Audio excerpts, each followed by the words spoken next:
Good evening and welcome to APTN National News. I'm Daryl Stranger. A year-long investigation by Global News and APTN Investigates reporter Kenneth Jackson examining the state of the child welfare system in Ontario has uncovered deeply disturbing conditions for some of the province's most vulnerable youth. Reports of kids forced to live in homes in states of disrepair, going hungry, and repeatedly physically restrained by staff. As Global News' Carolyn Jarvis reports, the province is vowing to redesign the system, but there's skepticism it will be enough. Jessica Fowler was bounced through foster care and group homes 15 times. I had to go through this just because, I didn't have parents. It's not normal. Yeah, it's just not normal. The most violent, she says, was a group home she arrived at in 2017, where she says she was repeatedly physically restrained for things as simple as making toast at the wrong time. They went to put me in this restraint, and they pushed my face into my mattress, and I couldn't breathe at all. I was trying to scream, and I couldn't say anything. Using the Freedom of Information law, Global News and APTN were able to uncover which group homes and foster care homes are submitting the most serious occurrence reports in Ontario. Reports which include deaths, injuries, missing kids, and restraints. Restraints are permitted by the government only when children pose an immediate risk to themselves or others. So this is my prison. The home Jessica went to was run by a company called Mary Homes, which today operates 5 group homes in the Ottawa area. It was pretty scary. Delana Land was there at the same time, 2,000 kilometers from her First Nation in Northern Ontario. There was nails in the windows because we weren't allowed to leave the rooms. Mary Homes, which declined our request for an interview, had the 3rd highest number of serious occurrence reports per bed in the province. We have a whole group of kids who may or may not be safe. Experts say the volume of serious occurrence reports may be an indication that staff lack basic training. We have frontline workers where the minimum qualification is that they have a driver's license and perhaps a high school diploma. Starting next summer, the province will require frontline workers have a post-secondary education or experience deemed relevant. But it stops short of requiring that training be specifically in child and youth care. It's a system that doesn't really focus on the dignity and the care and the well-being of young people. The Ontario government says it's undertaking a redesign of its child welfare system, a promise that's been made many times before. It breaks my heart that my bed was basically replaced with another kid who's in the same situation that I was in.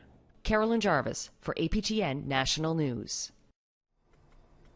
And you can watch our complete investigation into Ontario's child welfare system on Global's The New Reality, Saturday at 8 p.m. This week, the Quebec government presented Joyce Echaquan with a posthumous Medal of Honor. Her family accepted the medal on her behalf, although reluctantly. A story by Shushan Bécan, now translated and narrated by Tom Fenario. À titre posthume, Monsieur Carole Dubé pour Joyce Echaquan. This has become standard for the family of Joyce Echaquan. Another day, another recognition of her passing. This time, Echaquan's loved ones found themselves in Quebec City to receive the National Assembly's Medal of Honor. Voted on by sitting members of Quebec's major political parties, the award recognizes people who have made exceptional contributions to Quebec society. Echaquan was recognized by the President of the National Assembly for how she spent her final hours alive, exposing the racist behavior of her healthcare staff through her social media live stream. Courage de l'une de ses dernières actions a bouleversé la conscience d'une société tout entière, tout en nous plongeant dans une profonde réflexion. Echaquan's family decided to accept this award despite the fact that they feel Quebec's reflection hasn't been all that deep. The Atikamekw and other First Nations have been pushing for Quebec to adopt Joyce's principle. Quebec's governing party, the CAQ, has been open to implementing some parts of it, but refuses to acknowledge one key point: the recognition of systemic racism in Quebec. The family of Echaquan asked Gabrielle Nadeau-Dubois of the Quebec Solidaire Party to read a statement on their behalf. Nous l'acceptons, en rappelant que reconnaître le principe de Joyce à moitié n'est pas suffisant. Il faut l'adopter le faire vivre, lui donner les ressources nécessaires, afin que notre héritage soit, grâce à Joyce, une évolution sans précédent dans les relations entre allochtones et autochtones au Québec. Paul-Émile Ottawa is the chief of Joyce Echaquan's home community of Manawan. He says that symbolism is nice, but not enough. Je l'accueille de manière positive. Maintenant, vous avez entendu comme moi que la famille souhaite encore des actions de la part des parlementaires du gouvernement. Yann Lafrenière, Quebec's Minister of Indigenous Affairs, says announcements inspired by Joyce's principle are forthcoming. But recognition of systemic racism in Quebec institutions such as healthcare is not on the table. Si vous me demandez est-ce que le principe de Joyce fait partie de nos changements, la réponse est oui. On le met déjà en application, plusieurs éléments. Puis la prochaine question, ça va être de dire pourquoi vous ne reconnaissez pas le principe de Joyce. Vous le savez, on parle de racisme systémique, on ne se fait pas de cachette. Les gens peuvent être déçus, peuvent pas être surpris. On le dit dès le jour 1 que pour nous, le racisme systémique, bien qu'on soit d'accord qu'il y a du racisme, bien qu'on soit d'accord qu'il y a des gens qui sont racistes, ce terme-là divise.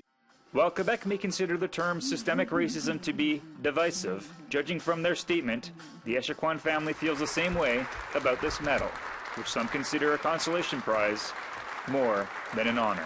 A story by Shashan Bacon, APTN National News, Quebec City. We want to hear what you think about Echaquan receiving the Medal of Honor. Here's how to continue the conversation. Send your emails to news@aptn.ca or leave a comment on aptnnews.ca. You can also find us on Facebook, Twitter, Instagram, YouTube, and TikTok. Follow APTN News to join the conversation and see our latest stories. Nunavut's territorial government has tabled its budget, and they're prepared to run a deficit to finish some much-needed projects. But the cost of these projects mean that the territory could end up paying more for less. As our Kent Driscoll reports from Iqaluit, this ambiguity has MLAs asking a lot of questions.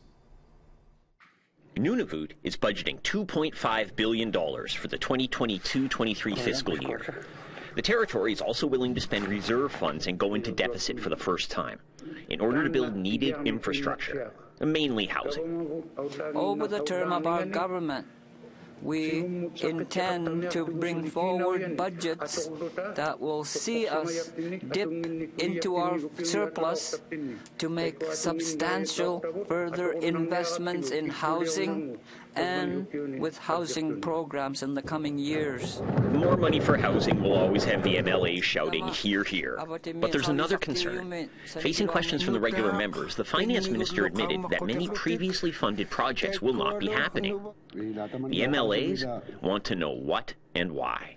2 5-plexes in Chilliwack that's not proceeding, a 5-plex in the Speaker's home community of Joe Haven not proceeding, another 5-plex to my colleague to the left in Kuluktuk not proceeding, Senakilwak Hamlet office not proceeding, the Clyde River Territorial Park office and Visitor Center not proceeding. As I said yesterday, we're working hard right now to see where we can move forward on projects. Those projects that were canceled because of the high cost of the tenders, some of them they will all go forward eventually, just not right now. And why are all these projects, previously touted and budgeted for, not going forward? Recent increases to construction costs mean that the bids for the projects are coming in way over budget. It's just way too expensive. The tenders came in at over $1,000 a square foot for construction. The small plexes that we are planning to build are coming in at millions of dollars, and we just can't afford that. Nunavut needs housing, so the government is willing to go into deficit. The cost of construction is so high, many previously planned projects are not going forward anytime soon. So what about the many projects proposed in this year's budget?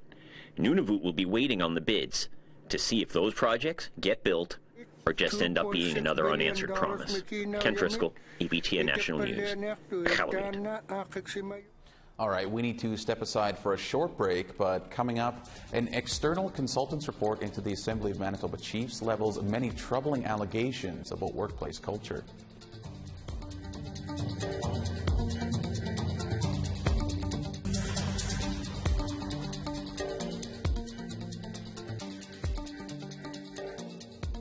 Welcome back to APTN National News. An external consultant's report into the Assembly of Manitoba Chiefs found a workplace, quote, most often described as toxic. The Grand Chief of AMC, Arlen Dumas, is currently suspended following an accusation of sexual assault, an accusation that has not been proven or tested in court. The consultant's report, obtained by the Winnipeg Free Press, levels many troubling allegations. Dylan Robertson is the reporter who obtained it, and he joined Dennis Ward to discuss. Dylan, thanks so much for being with us. Yeah, thanks for having me.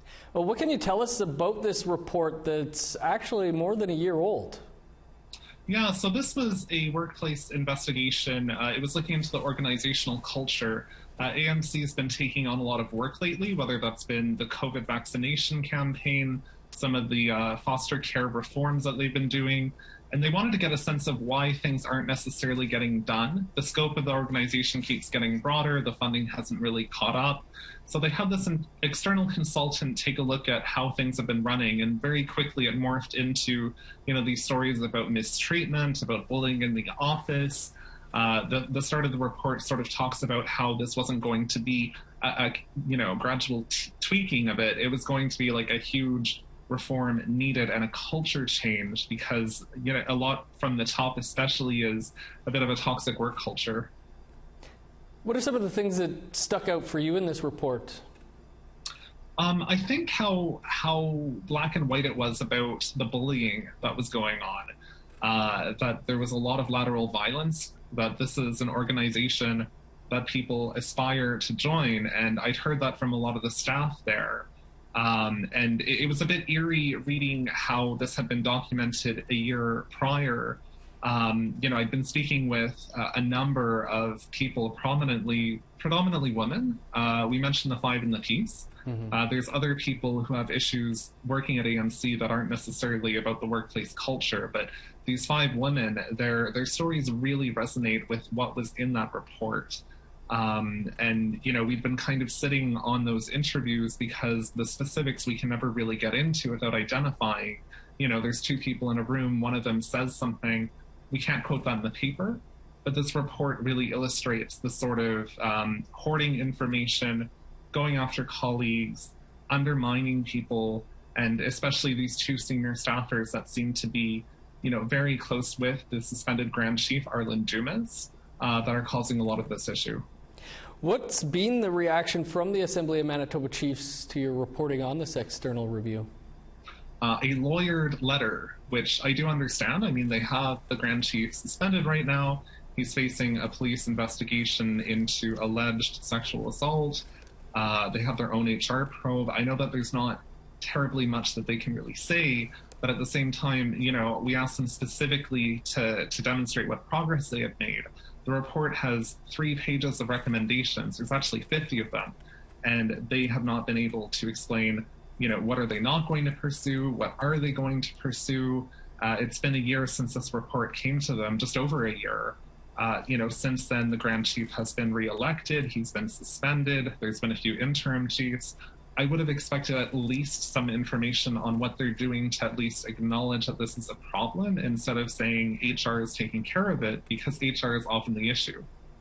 Dylan, of those 50 recommendations, which ones stick out for you? I think wanting a broader change, just the extent of the cultural change that they're looking for, that it can't just be about reassigning different roles, that there needs to be sort of a structural change. And it gets into some concepts about how this is a top-down organization, how it doesn't really feel Indigenous, things are not run in a circle, how it victimizes people, and people become the oppressors because they feel they have no power, they have no direction. Some of this is just basic HR stuff, that they don't have a clear job description, or they're not really sure how their role interacts with that of their colleagues. But some of it is actually quite serious stuff about being bullied, undermined, siloed. It's hard to be a good employee at AMC when you don't know what is going on there, especially when the most senior person, the chief of staff to the Grand Chief Dumas, it says nobody knows what her motives are. So how do you deliver on that? It just struck me how profound the cultural issues of that organization are. Dylan, we'll have to leave it there, but appreciate your reporting on this and taking some time for us to talk about it. Thanks so much. APTN News reached out to the Assembly of Manitoba Chiefs for comment, but did not receive a response. APTN News has not received communications from AMC since 2019. All right, we need to step aside for one final break. Still to come, a closer look at the Indian Horse Relay event that was in Winnipeg this week.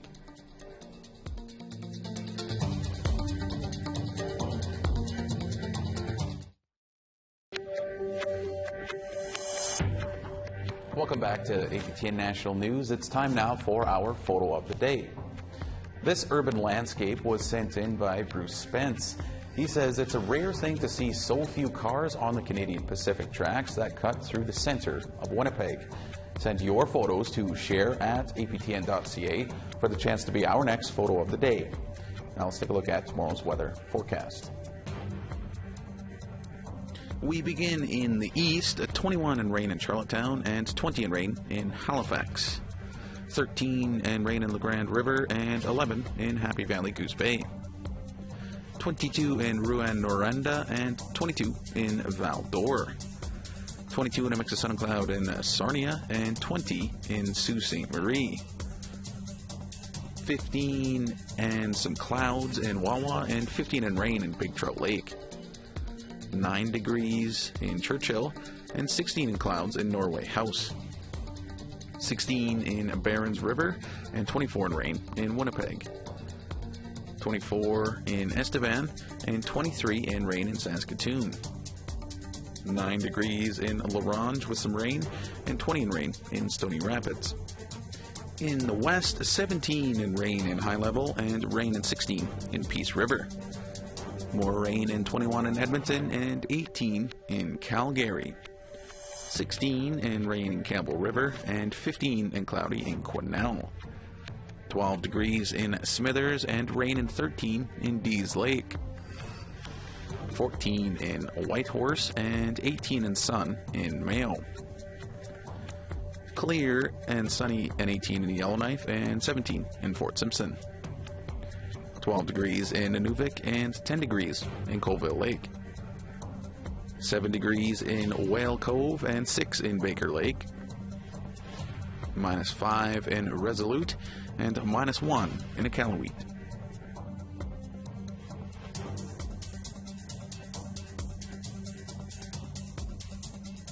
It's Canadian Armed Forces Indigenous Awareness Week, and it all wrapped up with events in Ottawa and Winnipeg on Friday. APTN's Fraser Needham reports. Recognizing and building upon diversity and cultural contributions of Indigenous people to Canada's military is what the week is all about. In Winnipeg, Indigenous veteran Corporal Melvin Swan reflected on what the week means to him. The importance of it is reconciliation, my long-time work with the military, because I owe them a lot from my experience in day school, residential school, and then the military helping me get away from it all and becoming a man. Well, in Ottawa, Captain Jamie Lefebvre talked about the first time she received permission to wear her Métis sash at a Remembrance Day event. I felt very vulnerable, but also very proud. Proud of the Canadian Armed Forces because we are a learning organization. We learn and we grow, and we are celebrating things that we did not necessarily celebrate when I joined. And I'm proud of that. And I think that change makes a big difference. Indigenous Awareness Week ran from Wednesday to Friday. Fraser Needham, APTN National News, Ottawa. Indian Horse Relay came to Manitoba for the first time earlier this week. The fast-paced bareback race is the focus of this week's Sports with Stranger. And just a precaution, this story might have you wanting to hop on a horse and try it yourself.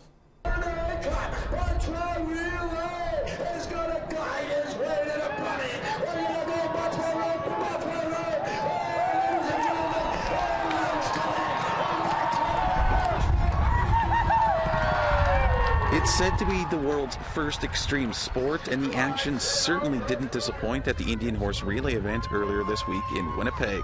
Earl Wood brought the energy from the broadcast booth, and the racing certainly matched. Here, look at the horse just stop, jump on and gone. Holy moly, you can't get any smoother than that, boy. That was a smooth mount on the front end we go. That's going to be Posthumous Relay to the front side.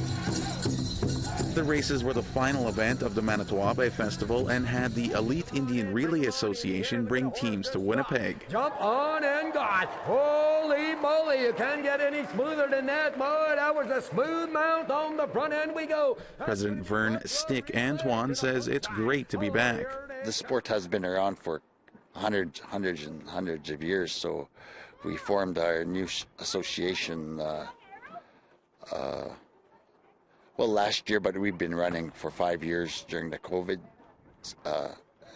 We had fun runs back on our First Nations back home in Saskatchewan. Getting it on and finding the gliding stride. Here we go on the backside. That will be. While 6 teams came to the event, there are close to 30 teams that are part of the association, along with other Indian Horse Relay associations in Western Canada. Bubba Putra and Trayson Watney are racers for Putra Racing. You know, it's the nerves get pretty high, and just got to find myself a way to calm down. But, you know, it's exciting. But once I get out there, you know, it's all business, and I got a job to do. Well, winning's always nice, right? But I don't know. Just having fun right before the races. Right before, we're just all hanging out, having a good time. Get some laughs going, listen to some music. It's all good. Treaty Commissioner of Saskatchewan, Mary Musqueam-Culbertson, says the races bring people together and help a reconciliation. It's part of that new era of reconciliation that we're all walking towards. You know, we were just in the main building having breakfast, and there was some non-First Nations people saying, "We're here to see relay," and commenting like on my jacket and you know, and asking us where we were from, and they said they were here to see relay.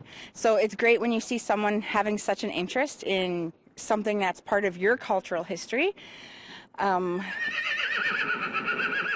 it's a resurgence of our pride, of our identity. Sure could use that outrider to get in motion. Here we go, ladies and gentlemen, on the front end, the race keeps going. The association plans on traveling across Western Canada to showcase Indian Horse Relay.